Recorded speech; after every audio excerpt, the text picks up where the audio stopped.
Yeah. This story has been building on for a few weeks, but the last few weeks have been busy, so we haven't really had a chance to talk about it on the show.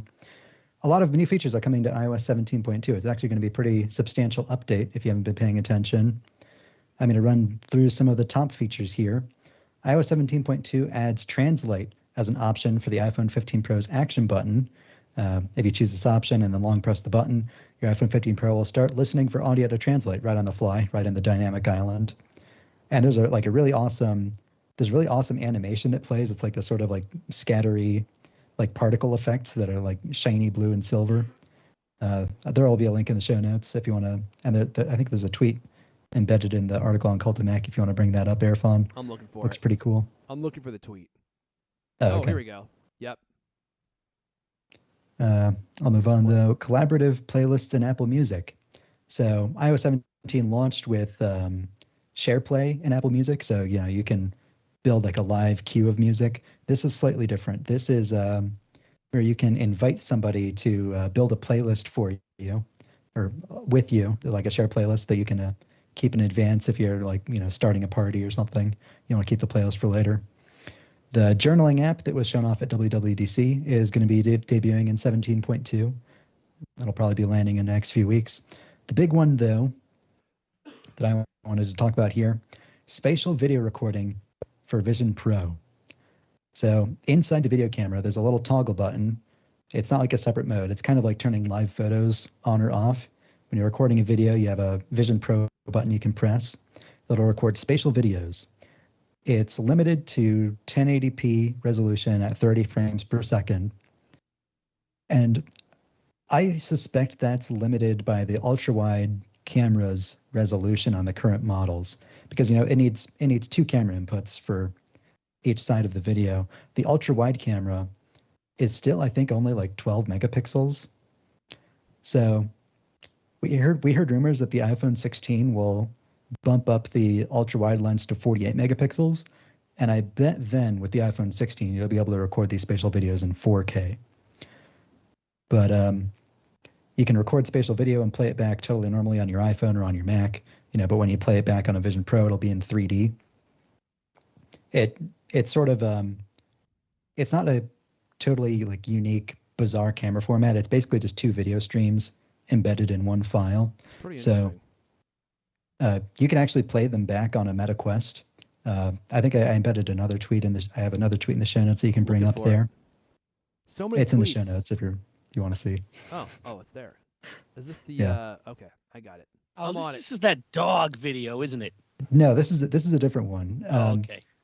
It like when you play it back on a Vision Pro, Apple has like this nice effect where it's like sort of like blurry around the edge. It kind of looks like you're watching a dream from like the movie Inside Out or like Minority Report or something. That's pretty But it's cool, just a standard rectangular video. If you play it back on a Meta Quest, you can see it's just like a rectangular window. Yeah. And in the tweet, it's 2-dimensional, but if you're wearing the thing, it'll look 3-dimensional.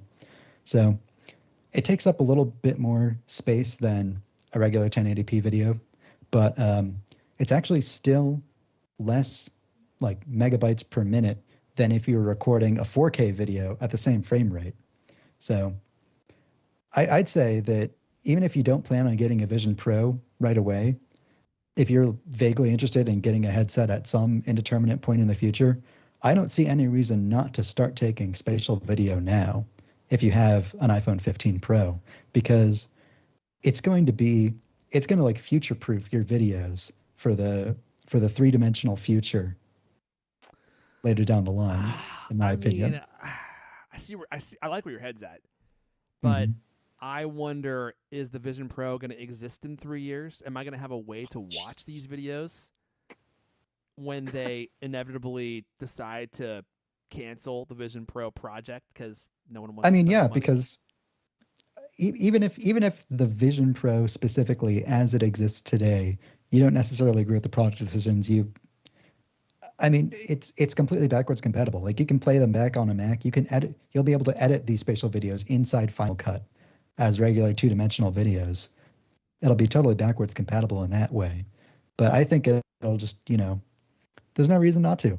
I think that except for the space, storage space. Thank God they bumped up the iCloud storage. Yeah, right. Just in time. Yeah, perfect. I mean, that's the only consideration for me is you gotta now have. You said the videos were how much bigger, and are these 1080p or 4K? I missed that part. I think uh, people Apple invited some journalists to talk about this when they invited them to like a special tiny media event to show them and talk about it. I Yeah, think I remember saying that it well like the regular two-dimensional 1080p video is 130 megabytes per minute. I think spatial videos are only like 180 megabytes per that's minute, interesting. So they're not and double. 4K is like into the 200s or 300s. Okay. It's not quite double because there's still some HEVC like compression going on. Yeah, and they may not be capturing two distinct video streams. Like maybe they're just Mhm. capturing like the delta or something. I don't know, but yeah. I mean, look, if you could take spatial video on your iPhone 15 and then watch them in a headset that isn't the Vision Pro so that you save yourself the cost, that would actually be pretty cool. That would be a cool feature of the Meta Quest if you could do that easily. And now, right now, I know that people in chat are saying you can do it, but it's kind of hacky in order to get it working. It's not like you just put the Meta Quest on and load the video. That's not the way this works. You have to hack the thing, or you have to kludge it together so that it works with these videos. I think eventually Apple will release a cheaper version of the Vision Pro. I know they're already working on it. And maybe that would be something that I'm interested in. And I'm not saying that the Vision Pro is going to fail. But what I have noticed is that no one seems to care about it. It is a very esoteric product with very little interest. And as the Apple industrial design team designers said, it is a solution in search of a problem. And I think that is true.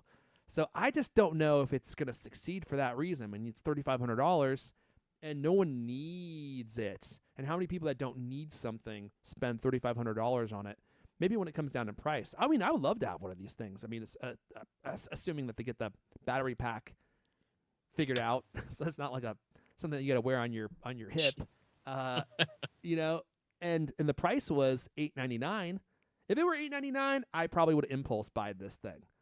$34.99. That's a different story, but I just don't really see a strong use case for it. So that's the only reason why I keep talking about it so pessimistically. It's not because I'm necessarily pessimistic on it. I just don't see people being optimistic about it. Like normal people don't really seem to care about it or even know what it is. Anything else about iOS 17.2, Griffin? Did you cover it all? Nothing really worth shouting out here. If you want to read more, there's a link in the show notes.